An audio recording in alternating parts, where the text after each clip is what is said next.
ሰላም እንደናችሁ ውድ የመንጌቲው ባድማጭ ተመልካቾች በድጋሚ እንኳን ወደ ቻናላችን በሰላም መጣችሁ። ዛሬም በክፍል 54 ለሌቭል 3 COC ጥያቄና መልስ ለጤና ተማሪዎች በአዲሱ ካሪኩለም ይላችሁ ቀርቤያለሁ። ሁሌም እንደምንላችሁ ለቻናሉ አዲስ ሆናችሁ ቻናሉን ሰብስክራይብ አድርጉ እያልኩ ቀጥታ ወደ ክፍል 54 COC ጥያቄና መልስ ወስዳችኋለሁ። በድጋሚ መልካም ቆይታ። እንግዲህ በክፍል 54 የመጀመሪያው ጥያቄ which parts of fallopian tube is sites of fertilization? እንግዲህ uterine tube ብለን የምንጠራው ወይም fallopian tube እንለዋለን ማለት ነው። እንግዲህ የfallopian tube sites fertilization የሚካሄድበት ፓርቶች ምንድናቸው ነው? እንግዲህ there are different parts of fallopian tubes ብለን የምንጠራቸው isthmus ብለን የምንጠራው አለ፣ አምፖል አለ፣ infundibulum ብለን የምንጠራውና ፊምብሬ ብለን የምንጠራቸው አሉ። those are the parts of fallopian tube ናቸው ማለት ነው። ስለዚህ where the site or the parts of fallopian tube site takes place of fertilization ነው። fertilization የሚካሄድበት የfallopian tube parts ማን ሊሆን ይችላል ነው?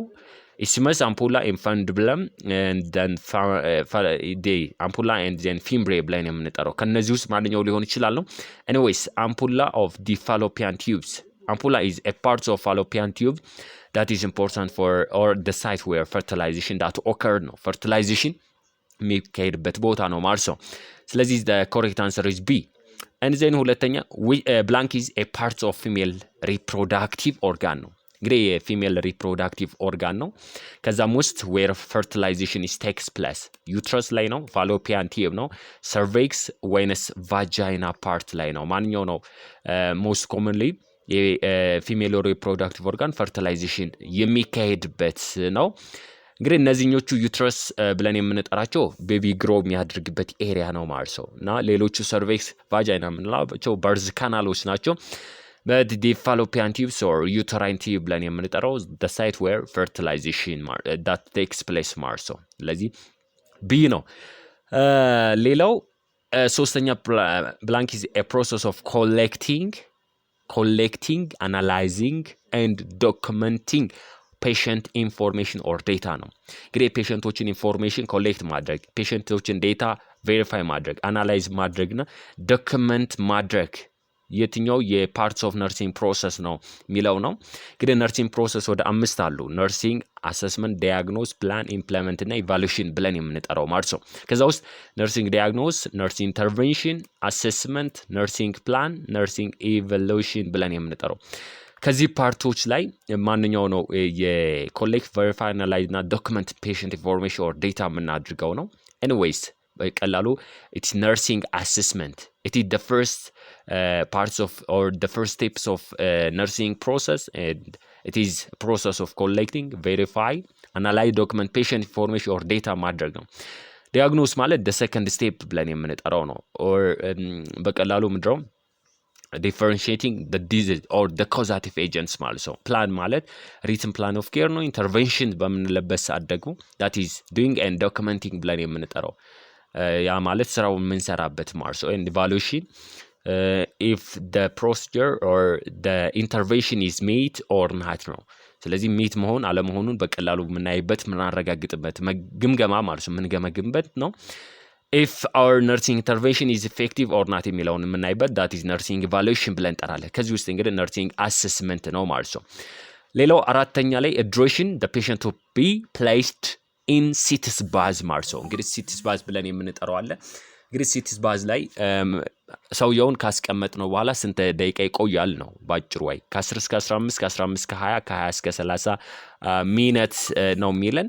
ለዚህ ማንኛው በቀላሉ ዱሬሽን ይወስዳል የሚለው ነው የምናየው ማለት ነው። most commonly እንግዲህ sitz ባዝ በምንጠቀምበት ሰዓት the duration of the patient placed in sitz ባዝ is from 15 to 20 minutes ማለት ነው። ከ15 እስከ 20 ደቂቃ ይሆናል ማለት ነው። so the correct answer is B.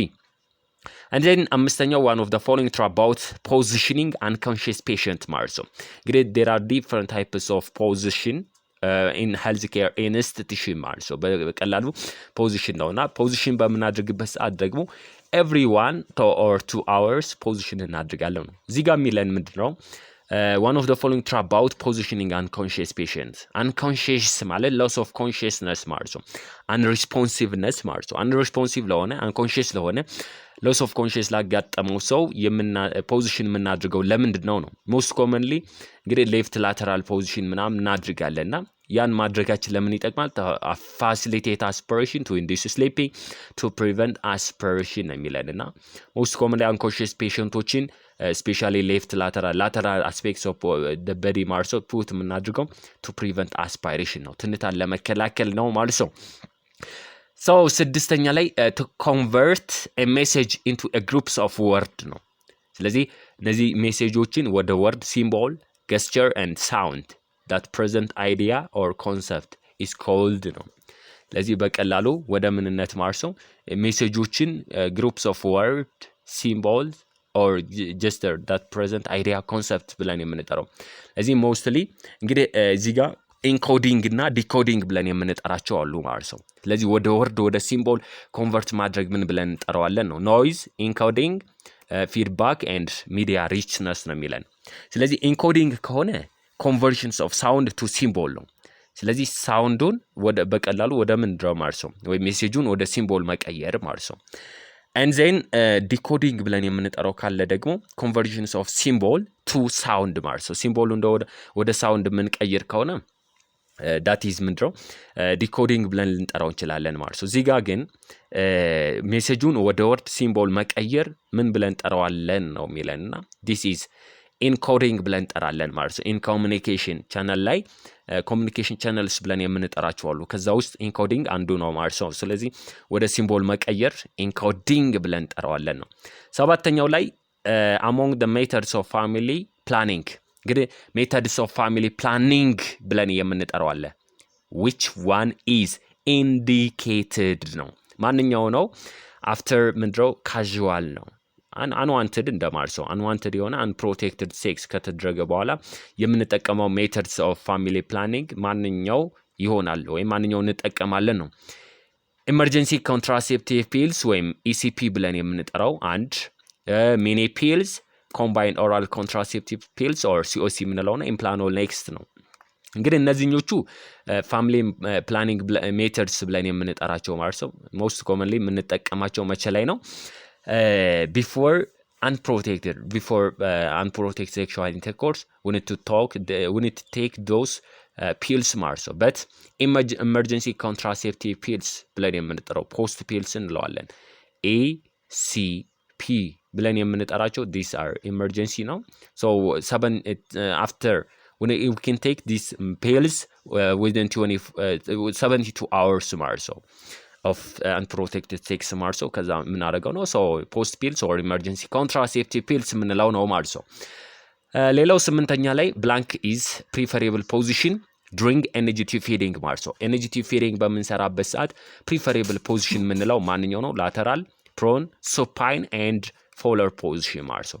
ከዚህ ውስጥ እንግዲህ lateral position most commonly energetic feeding ላይ አናደርገውም unconscious እንደው ፔሸንታችን unconscious ካልሆነ በስተቀር ማለት ነው most commonly ማለት ነው። ግን preferable position energetic feeding የምንለው polar position ነው። polar position ግን unconscious ከሆነ lateral position አድርገን ሄዱን ትንሽ slightly elevate አድርገን feed ልናደርግ እንችላለን። commonly ግን preferable position ብለን የምንጠራው polar position ነው ማለት ነው።